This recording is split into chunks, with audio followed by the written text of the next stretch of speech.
Uh-oh. Today's guest is the legendary bassist and educator Mike Boone, a cornerstone of the Philadelphia jazz scene. Born in New York City, Mike studied at Eastman and toured with artists such as the Buddy Rich Big Band. He then settled back in Philadelphia, where he played with icons, including Trudy and Shirley Scott. He spent over 16 years as part of the iconic Haus trio at Ortlieb's Jazz House and currently teaches at Temple University. Mike's latest release came out about a month ago. It's called Mike Boone Family and Friends Confirmation, and looking forward to talking with him today. So, Mike, good to see you, and we're live. Wow, good to see you, Abe. It's very humbling. You were reading that, that bio, and it's like, wow, it's just kind of feels, yeah.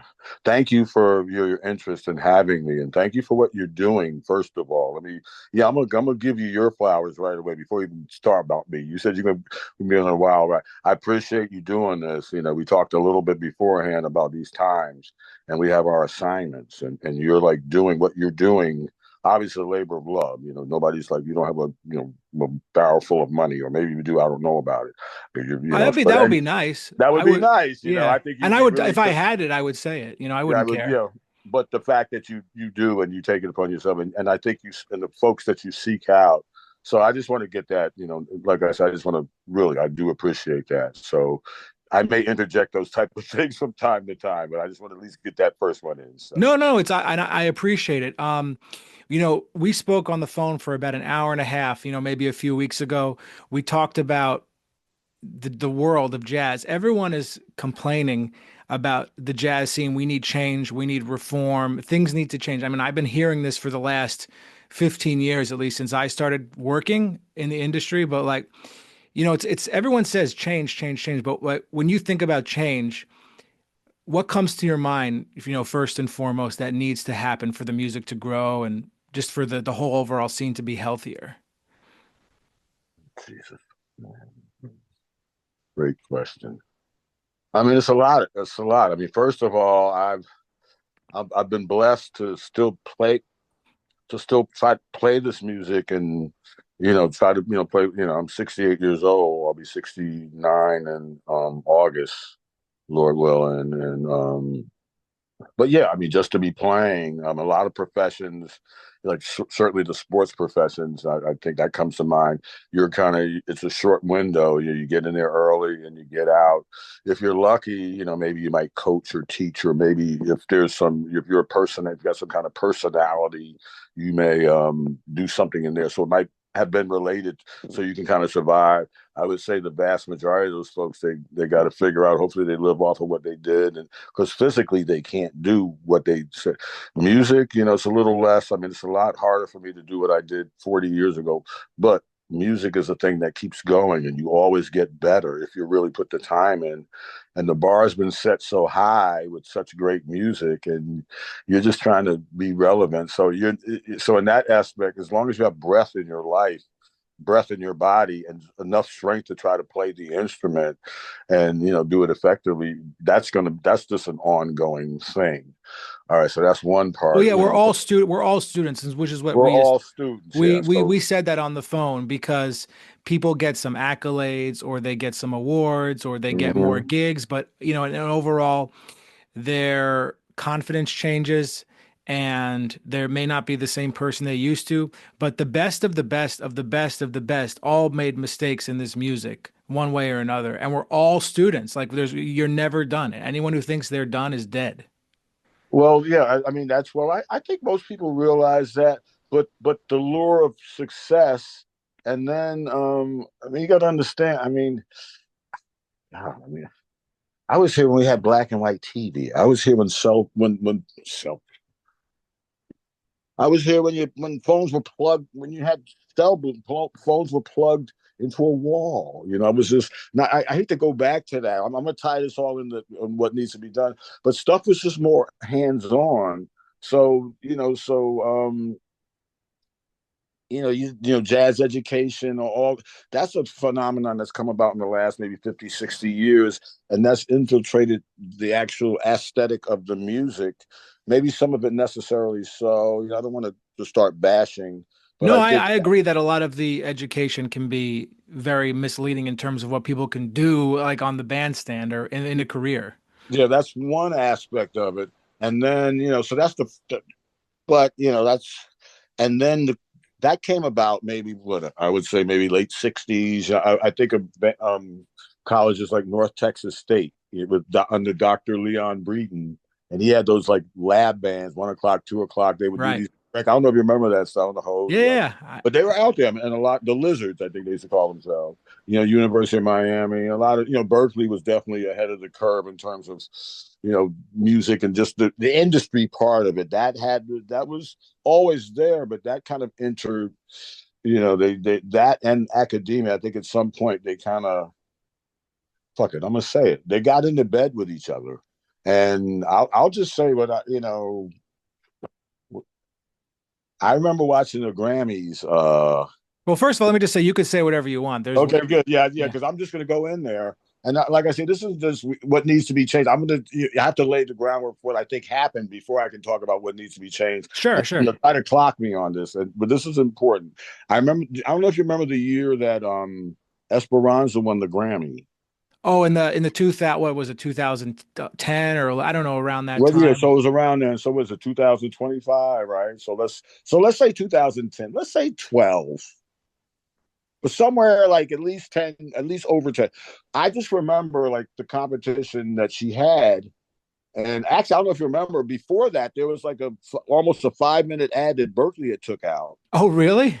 Yeah, it was like, a lot of times with the artists that would win or be nominated, they would actually have play some singles or some stuff that they were involved with. But this particular year, Berkeley had actually taken out an ad where they were talking about their school and all this kind of stuff, and just interspersed with all the other ads for other stuff going on. And I thought, okay, whatever, that's cool. And I guess was one of their students or a contestant, so that made sense. I mean, that wasn't like a big. And it's like, wow, I'm looking at the competition.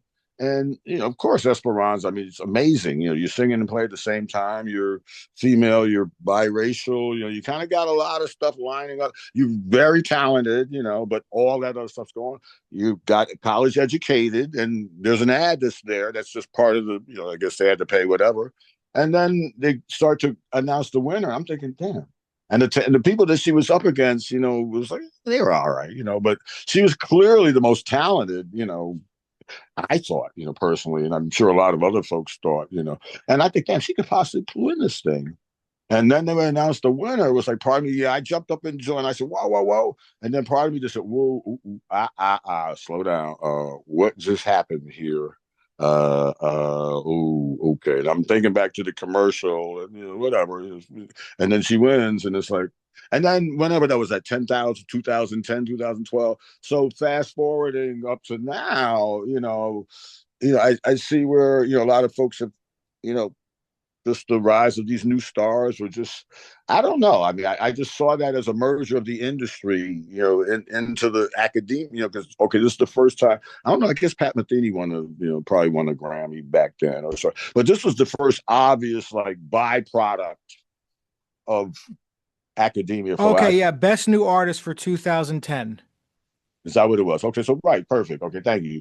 So it was like, and like I said, I wasn't like a hate. I'm not hating. I'm just saying in hindsight, I just saw, wow, okay, like that was a good thing, but then is it really a good thing? It's like, okay, now what are we doing? So now they're going to be looking. So now you got to go to school if you're going to be heard. So it's almost like or somewhere Berkeley would help, but obviously, and then from that time on, obviously, you've had a lot of schools before 2010, but it's just all been an increase. And every artist that has come out since then, as I would say 90 over 90% has come from some institute of higher learning.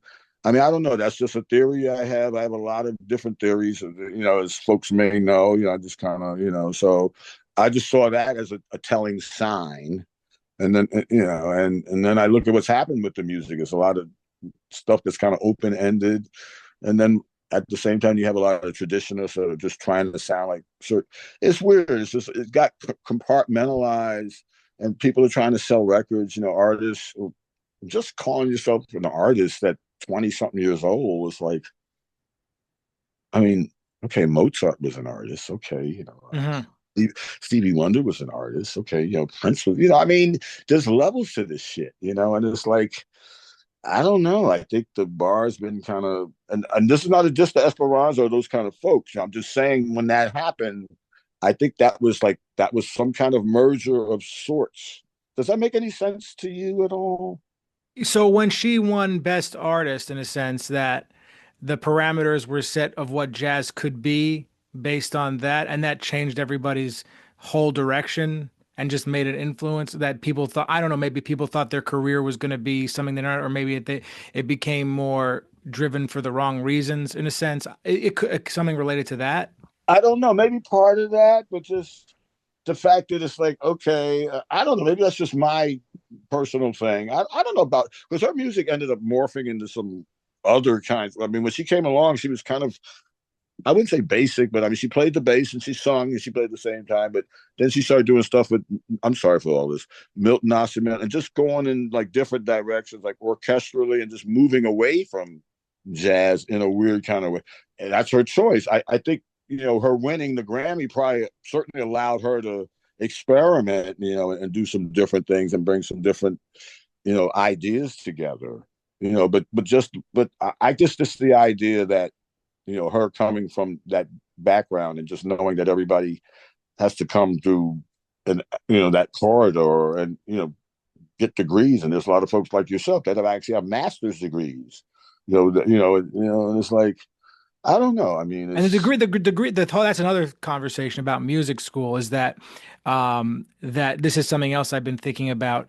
Every that music school, a lot of them, they say just learn how to play, learn to be the best that you can on your instrument, and then like kick you out the door, and you're going to be just fine.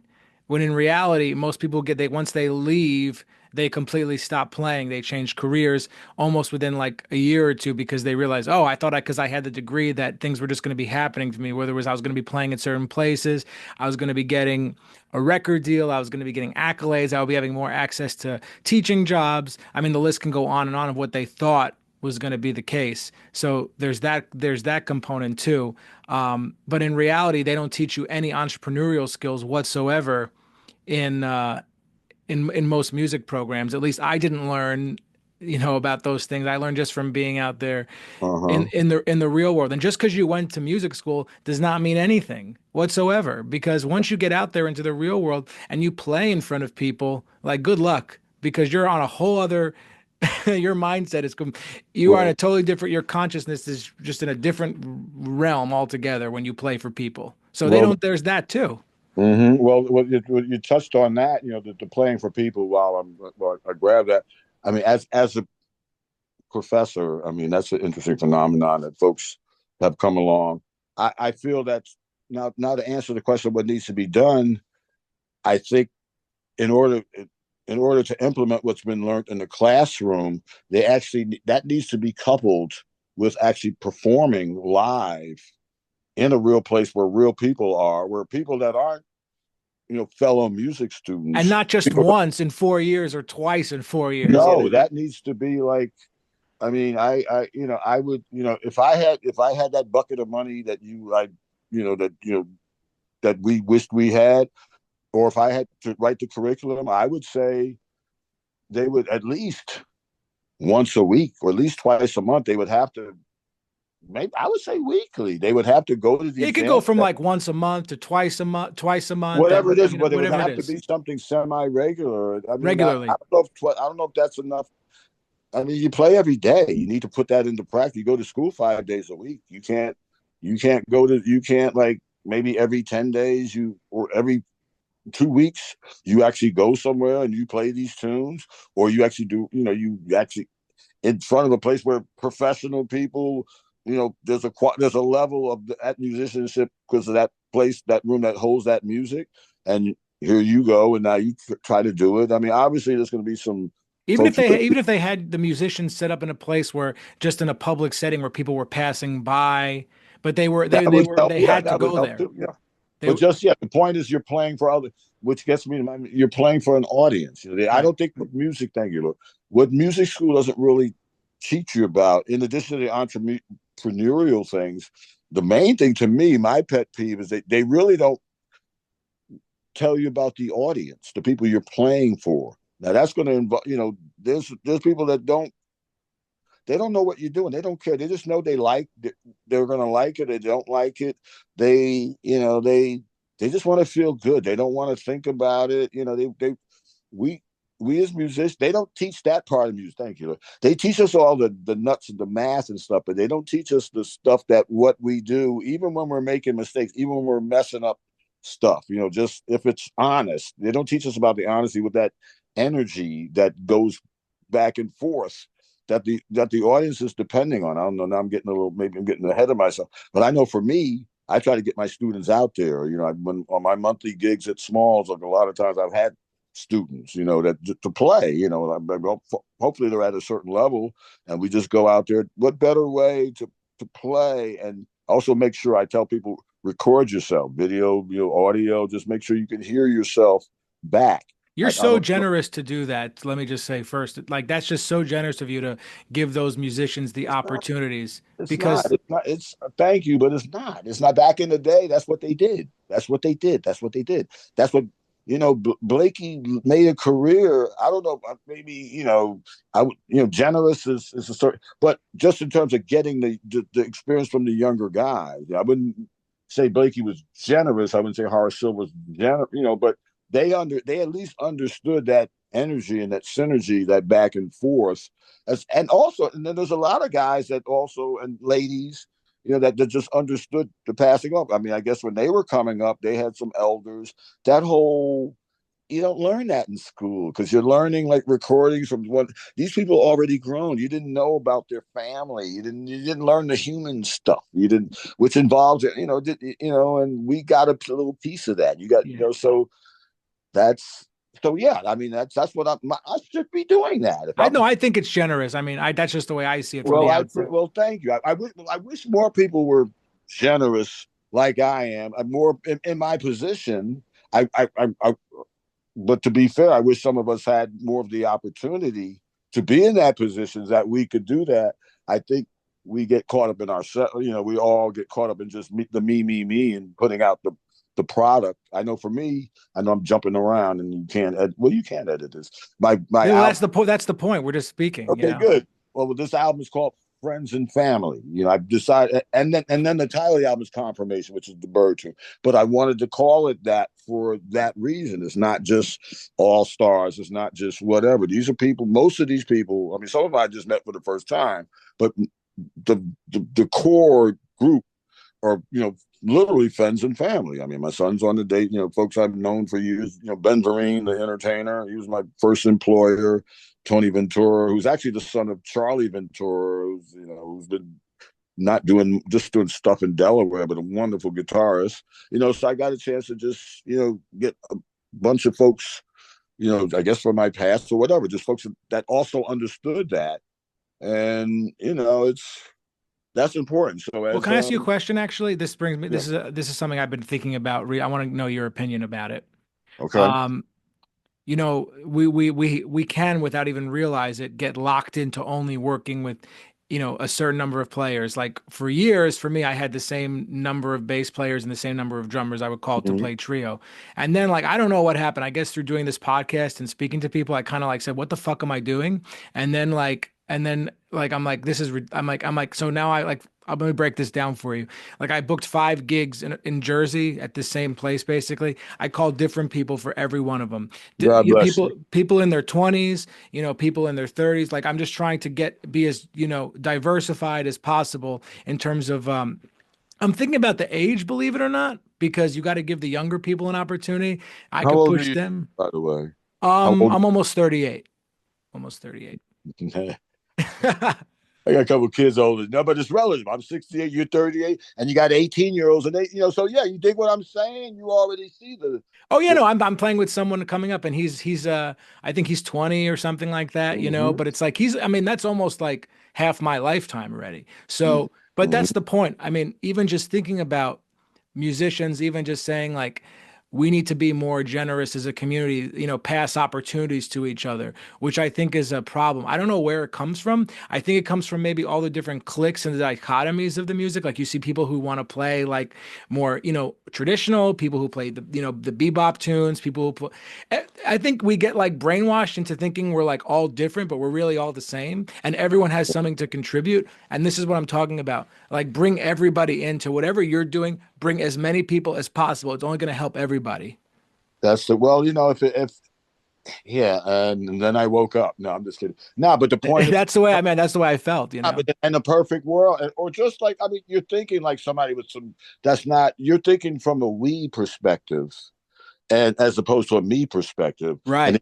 And if you just look at the letter M, if you flip it upside down, you get we. So all it is just a change of mind because we. Thank you, Lord. We is going to help me every single You're time right. Yeah. because me is part of we. Oh, damn, I just said some stuff. But you know what I'm saying? So that's what I do at the jam. I mean, that's the idea. That's how you learn. I mean, that's how, yeah. I mean, because those younger guys and ladies, they're I feel like the younger people, they it's almost like they've been born with a USB port. Like Have they're have have already have musicians that are expressed to you, musicians personally, that you giving those younger musicians the opportunity? Do they have any problem with it on any level? Has anyone ever expressed anything to you about that? Just curious. no, I mean everybody's pretty cool. I mean, Okay. I mean the younger musicians, they for the most part, I think they get it and they love me because, like I say, I'm unfortunately, it seems like I'm in a small minority of older guys that are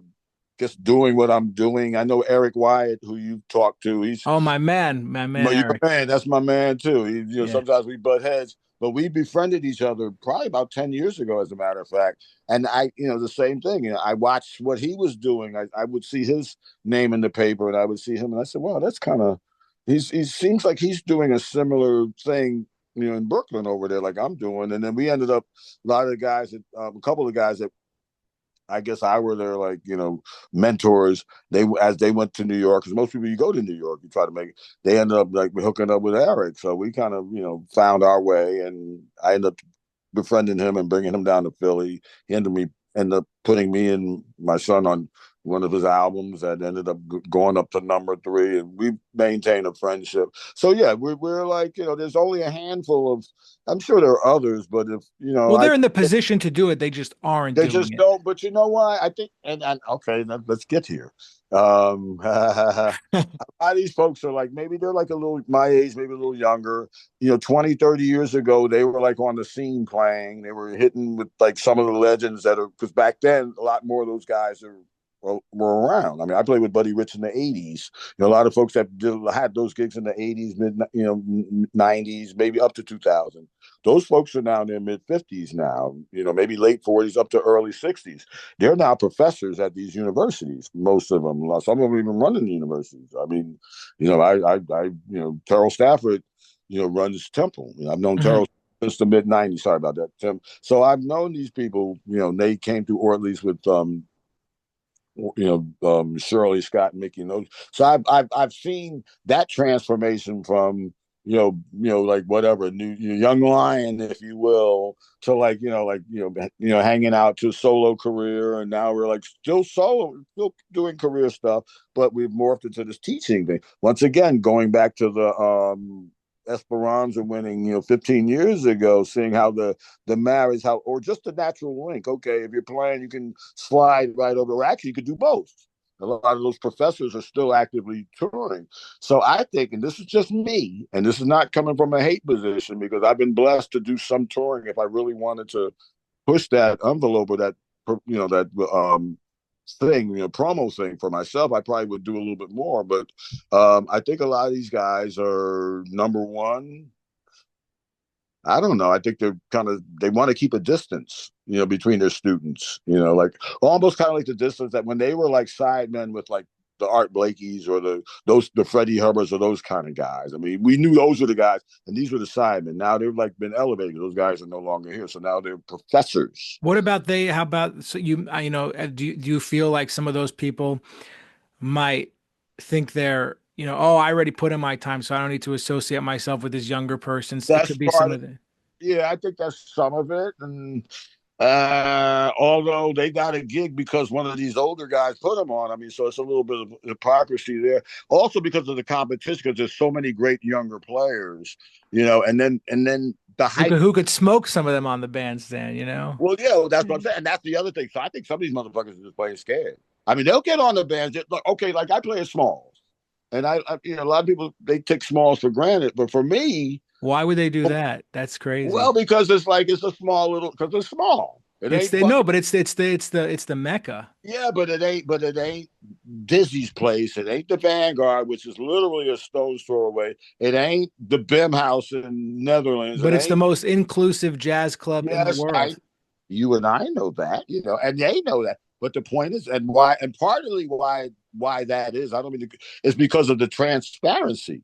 The fact Okay. that you can't hide in that motherfucker. The fact that There's no it's like hiding. everybody's come through there. The fact that there are three cameras live streaming and have been so ever since the place opened 30 to the rest of the world that would like that could tune into you like at a whatever. So if you're supposed to be this cat, this professor, you don't want to take the chance of messing up. Right. So if you do play a place like that, trust me, you're gonna come in there fully rehearsed with your boys, your fellow professors most of the time, or maybe some select few. It's going to be like an all-star type of band. The good thing about Spike, I mean, everybody gets paid. No, I don't know if most people get paid the same money. You're not making a lot. So some people might think, well, it's beneath me financially. I get that, but at the same time, but huh, We I'm gotta a we gotta work. We gotta we work. got word, and he's got to spread it. But I think a lot of it is just low. A lot of people also come from money. Like that's what people, people just have money, like whether it's a some sort of inheritance Yeah, so or you don't have to worry yeah, about they that. don't have to worry about it. But like, we need to work. Whatever. Who cares how much we need to work. Well, Point and blank. to play, and we also need to play in front of, Right. You're and right. that's where a place like Smalls comes in because it's like a multi-purpose place, and it's very transparent in that multi-purposeness, and I think that intimidates some folks. I mean, these motherfuckers will come in the back and hang out and maybe vibe folks, and while the younger guys in front want to play, like, oh my god, somebody's out in the audience, listen, that whole funny thing that goes on. I'm not saying they all do, but I've seen that in my sessions, and then or some so it's like I get it. My thing is like, and I would like to think if I were more famous, I would still want to engage and do what I do. Because originally when I had this gig, I thought, well, I can get like all these guys, and then I said, well, no, let me just try to get some people that are worthy, some people that nobody's going to call, but on a given night, anybody on a given night, any given Sunday, you know what I That mean? one time I got offered a gig at a really big club. I'm not going to mention the name of it just because, I don't feel like it. Uh huh. And the guy who was presenting the gig, he said, yeah, no, you can do it, but like I want you to hire X, Y, and Z, And I said, and I had some chutzpah. Like I was like 25 years old. I'm like, I'm Uh not doing it. There's huh. no, I'm like, no, I just refused, which is, it's funny to think about because at the end of the day, you know, younger, older, we're all trying to do it and no one is done. You know what I mean? Yeah, but the thing is, you got people that are controlling the fact that somebody told you, and once again, that's nothing new. I Oh mean, yeah, that's nothing new, right? Yeah. yes. The point is that there's probably a non-musician or somebody that's not going to be on that damn bandstand when you get there, is telling you who to play your music with. Like that's going to automatically make your music, and maybe in some cases, with some rehearsal, whatever. I mean, not to negate the superstars or the main cast. I mean, they got there because they can play, Right. obviously. So we Hmm. get that, and everybody's entitled to whatever compensation. But that's the problem. There's so many. It's like the market is flooded, and if you're old, it's like you've already had your 15 minutes of fame, and this world is looking for the next person. It's like flavor of the month. I refer to it as the Baskin Robbins mentality that's always permeated. So how do you stay afloat? So I know for me, maybe some of it is like making sure that I'm around some younger folks and also some maybe older folks, some folks my age, just trying to keep it going that way and not really worried so much about trying to chase and that thing. I mean, I'm blessed that I got in this game early. I don't know if I could hang it if I was going to college now. Like I look at my son, he's a freshman. I mean, I'm glad he's wired up for this shit. I don't know if I could do it, to be honest, but I think he'll be okay. Like I said, these younger folks, they already know about social media. They're computer savvy. They were already, they're That already brings me set. to my next point, actually, because I've been thinking a lot about what needs to change, which is that a lot of it is we talk about social media. A lot of what we see, on what people are doing is merely an illusion. What they have is not what it really appears to be on the outside. Like they might be all playing this gig and X, Y, and Z, but no one's there. Like let's just be honest, when no one was there, you know, Right. Well, stuff like the thing is, it's like, and well, thank goodness. I mean, you have cell phone, you got cameras in your cell phone, so you yeah. have photo op. And then once again, photo ops are nothing new. These are just digital. These are just contemporary things I that listen, I play plenty of gigs where no one's been there. Believe me. I believe me. you know what I bet they probably, and you know what, and Yeah. I bet they've been probably musically probably some of the best gigs you've had. Easy. I love when no one was You there. know what I'm saying? For whatever reason. So even though you want people to be there, it's weird. I mean, but you still played, right? Oh yeah, yeah, yeah, So it's like always. I mean, I talked about the audience, but it's like it's what we do is just so That like does something to you also when you're expecting an audience to be there and they're not there, or maybe one or two people, and it's you get that feeling like in your chest, and you're like, I'm gonna do it, and you need to I'm gonna push. do it anyway. Or even it's like these two people came, and sometimes you actually kick it out even more Yeah. because they. So it kind of works. So the point is, actually, we get to my earlier point is how we got into music. We didn't play. We were listeners first. Hmm. And I think a lot we need to get back to that infant stage where you first heard a guitar player that moved you, where I first heard a bass or in my case piano, where you first heard the music, and we Hmm. need to recapture that feeling, that youthful feeling. Actually, it never really should have gone away. That's Well, where the scene does something to people.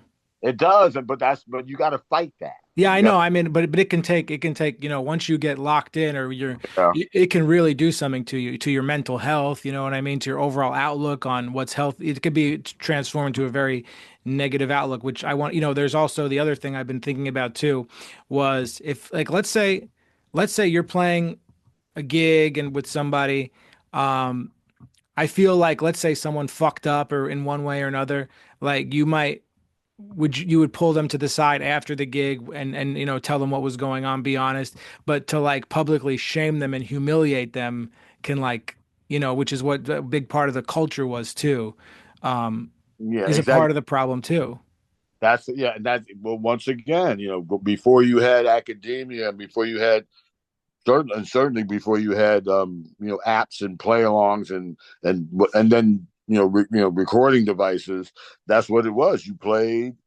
I mean, the pros played in front of the audience of folks, whatever they were doing, and if you were invited on the bandstand, you had already listed. Thank once again going back, you didn't just come up there. You were already spending. They were already saying, "Oh, he looks like he's interested." So you had already spent some time. Chances are just listening to these cats, before having the nerve to come up there because you knew what you heard. You listened and you were trying to work it out. And then when you got up there, it was like, oh shit. I mean, back in the day, there were stories of, I mean, maybe way before my time, where somebody in the audience might grab you and beat your ass, if you Yeah, did yeah, yeah. up. Because the point is, it was that important to people, and once again, the listener, you have somebody in the audience that knows that music upside down just as well as that the people on the bandstand. They so they don't so play an instrument, but if they were that familiar, if they were hung out every night with those same cats, they came there after, what I'm saying? The audience, so some of the audiences, were educated, but that's the point, So yeah, but you can't do that. There's a thing called being politically correct, and I know for me, people would like, they would say I was kind of hard, and I could kind of see that, but they don't understand. First of all, I work with Buddy Rich, so if a lot, so if you know anything about his thing, so I'd have to have a little bit of a thick skin to right. deal with him. But just the older folks in general, they were just like there were a lot. I will get, I've gotten looks. I've had people, like not too many, but I've seen people do that. And Well, there's tough love, but then there's also like it can go to another level. well, I've done the tough love thing, and that I've done that on the bandstand. Unfortunately, sometimes I've done that, and but what I've done, if that's the case, what if something happened? I might have yelled at somebody. Then after the thing was over, then I'd go to that person because I don't want to leave them like with that trauma because we're all that's kind of a trauma thing, and that's not for everybody, and that's once in a while. That's if something is really just and it's been out for a while, then I might say, okay, now this is what happened. I mean, I don't leave them out there like that. Some of those guys, they're the older guys did traumatize some of the younger guys. Maybe not on purpose. I think sometimes on purpose. My mentor traumatized me unquestionably. Okay, Yeah. well, I think you said, and that's the messed up thing too. Once again, trying to keep that distance. See, And I it's look like, at it traumatized me to the point where it's like now he's dead now. You know what I mean? And well, I never really spoke about it publicly until because he was still, even after I graduated Berkeley in 2008. He was still like sending me nasty emails up to 2019, 2020. So what a sad what a sad professor.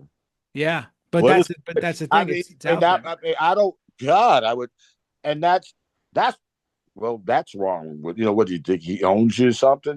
That's the other thing. They like, do I have to call you a professor outside the gig? Where I'm actually piping you, where I'm actually playing better than you? Do I still got to call you professor 3 years after we graduated? I mean, when does that title end? Exactly. So I kind of laugh at that, even though, and I don't mean to diss my fellow professor. But I, professors, the word profess, which means you talk. Anybody can talk. Call me practitioner. I'll use the same, first two letters, but call me a practitioner. I'll profess because you obviously I can talk, but let's get on the bandstand and we'll talk the music in Yeah. front of these people because they got to listen to it. There's a dialogue. That's you're going to get better. What I learned was mostly in part was doing that. Some of it was in the classroom, but most of it was on that bandstand. You got the best education of all. You played at Ortlieb's regularly with Byron Landham and Sid Simmons. Oh my God. I mean, just those two guys. I mean, just they were like, I mean, yeah, I mean, I'm glad you mentioned them. Wow. It's like I I've developed my musical personality or whatever that is based on what they had already developed and were developing as time was going on. You got to keep in mind, Shirley was still around, Bootsy was still around, Arthur, Mickey, Bob, that those main guys, Jimmy Oliver, those guys that were part of that infrastructure, that jazz infrastructure. Sure. We were like kind of like grad students, I think. I mean, I'm gonna be honest with you. Even though we would sub, but they were the ones. We were kind of like next in line, whatever. We were like, and we were maybe a little bit more modern. Like I say with Byron at 16, he already had his ride cymbal. Sid was already, he they had sounds. They were already Sid had put in time with, Philly Joe and Grover Washington. He made the decision to leave Grover and leave that whole music that he was making some money to play acoustic jazz. So these guys were like they were on their way. They were searching. So I come along in the middle. I said, well, what the fuck do I? How do I? I had to figure something out. So they definitely helped me.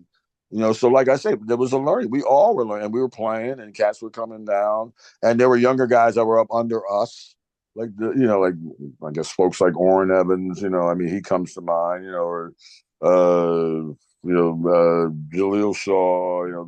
Maybe the Jonathan Blakes, Rodney Green, for sure, the drummer. I mean, we raised his ass. A couple of people that we literally kind of pushed through Anwar Marshall, who's now playing with Marcus Miller. I mean, I'm not to name, but there was folks that are, now they're in the mix. Yeah, And they're going definitely. to be old one day and they're going to be professors if they're not already. You know what I'm saying? So we caught, we really caught a good, so I feel like I'm pretty equipped to, do, whatever I do. Well, I feel like I'm you're still equipped working on it. you're equipped for pretty much anything at this point. I'm just trying to, like I say, I'm just trying to get better and I'm just trying to be cool. I'm trying to make sure everybody has a shot. I'm not trying to be like some other folks I see. I'm trying to be, What do you when you say That's some other when you say some other folks I see? What qualities are you referring well, to? yeah, I see like, folks that are trying to like, once again, just be, just egotistical, just trying to make like their shit is the only shit, like folks that are just like kind of maybe some folks that are complaining, like, that maybe they didn't get their boat, they didn't get their. I mean, there's some of us older folks, we can be gripey, we can, like, well, I put this guy on, and Or it could just be you're just you're honest. You just get wiser with age, and you're just not afraid to speak your mind yeah, because well, that's the thing, and by it's people pleasing, like you suppress a lot of shit. You know what I mean? And then it well, gets enough. well, after I almost died last year, I don't really. I mean, I never really did, but it's like, what's it going to do? I mean, there's enough in this big world for all of us, and Definitely. once again, if the back to the friends and family, if you've got that, which I would like to think I'm blessed too, they're gonna be okay. And as long as I do my part, as long as I show up and I show up right, and I show up with the attitude of I'm not better than anybody. If you want to, if you think I got something to teach, I'll teach you. Or if you think I'm worth to play, or if you might have seen me, if I definitely have musical receipts. I put that in quotation in terms of accomplishments. So if you saw that, fine. I mean, I'm not. Are you playing the amount you want to be playing on the like per month, or do you want to do a little more or a little Like less? that. I Like, mean, I would maybe a little more, maybe 20% more. I'm doing a okay, little less than I did in bed, but I'm doing okay. The quality, I like what I'm doing. It's not a lot of visual things. A couple of gigs are kind of, like out there. Like actually at the end of the month, I'm playing at well, it's a temple gig. TPAC, our Performing Arts Center. We're playing and the special guest is Randy Brecker. what day is that? That is I believe that's Wednesday the 26th. Okay, of March. Okay. Yeah, March. This is March already. Yeah, exactly. It's time, and it's funny because I actually played with him back in 1977 when I was a junior at Eastman. I was in the jazz ensemble there, and he was a special guest, and we played like some shit from whatever that was. So it's like that's gonna be kind of funny. I'm gonna try to remind him of that. But I've just watched his career. He's still relevant at all this time. So yeah, I mean, it's so that's good. That's a pretty big deal. I'm gonna practice for that, and just some local stuff around town. With, different people. Like I say, the once a month at Smalls. I wish I could do that like twice a month. Although the drive that probably you know that would be great, but I'm not greedy, but that to me that's like I always look forward to that because I know I'm gonna be able to watch it later. I know it means something, and That I'm, gig is what that gig is well, is almost fuel in a sense to keep pushing to because you're oh, going to it's get on totally that stage. like I said, it's a test. I got to test if I'm supposed to be Mike Boone, if I'm supposed to be this motherfucker. Well, hey, okay, well, and if you did, okay, well, here you go. You got 12 times a year to prove it, or you also got 12 times a year to as an opportunity to bring some people on. You got 12 audiences that you can you know what I'm saying. There's a lot that can be done in that time. Yeah, That people don't understand what playing in clubs mean to us. And I was actually, I don't know what your thoughts are. There are some venues that are wonderful to work with, but then there are some that are absolutely horrid. You know. But I've been actually thinking about this because I'm sure you've dealt with it on some level too. I mean, again, I feel like these are just thoughts I've been having, and I'm just asking you your opinion about them. No, But that's all right. I'm gonna be um, yeah. but I feel like a lot of the people who book clubs, like the ones that don't like respond or anything, who just, completely like, I feel like they're people pleasers and they're just afraid. They're just afraid to say, they're afraid. They're just fearful of saying no to somebody, which would be if they're just honest and just say no, or it's not the time. Because if once they come face to face to them, which has happened to me, oh, like Right. Well, hello, that's yeah. hello, but they're just it's you know what I mean. So a lot of them are just merely just fearful of people I think pleasing. yeah, maybe yeah, and Not but everybody. what are they fearful of? Because they don't know you as an artist, or like, They're or afraid to say no and that you're going to hate them, but they already don't like you because you're not even answering them. yeah, So yeah. Well, that's that's just being a professional. As a, yeah, you're not going to make it. Well, put it this way: if you don't answer your phone and you're in another business where you need that, you're not going to make much money. There you go. So that, but that's what. But then again, they know that. Thank you. They know that there's a lot of people hitting on them. They Mm. know that they have a certain amount of slots to fill, and they know that there's at least 10 times the amount of qualified musicians that are at least available that are hitting on you, so they can afford to. It's not right, I just but think I it's guess they funny, can like when afford. people are like, don't answer you or nasty, and then like you come face to face with them and you Oh look well, them right yeah, in well, the eye. I yeah. think Most that's people funny. up or what? Oh, yeah, right. It's like we no, but if you were like some named person, Yeah. they get right back to you. Once again, I mean, it's the same. It's like what can you do? It's Well, no, let's bring me to my point. Like, just honesty, honesty whether it's on or across the board. I mean, across the so board. to go back to what's wrong with jazz, honesty. Let's Yeah. start with that big ass umbrella called honesty. It starts with the H and ends with a Y, and then talk about all the sub things that go with that honesty. How it filters down through the industry, how it filters down through academia, how it filters down through the club owner, how it filters down through the folks that are writing, through the the age demographic. Us old motherfuckers need to be honest with the young people. The young people need to be a little bit more. It's just like I think if you should. Like I say, what do I have to lose? I don't know. Yeah, I think honesty is the best, and that doesn't mean if a total stranger asks you inappropriate questions, you have to answer them. But right. I just think when people, are curious about certain things, whether it's like, oh, how did you get this gig? Or, even something as simple as that, or can you, share me like this person's contact Yeah, it or, gets it's tricky. just, they're just like little things that just little lies that just build and build and build and then it Well, explodes. But this is like reform I'm talking about. Just be yeah. honest. It's like, if everybody, well, I mean, it's funny you mentioned that because that's what I mean. These a friend of mine.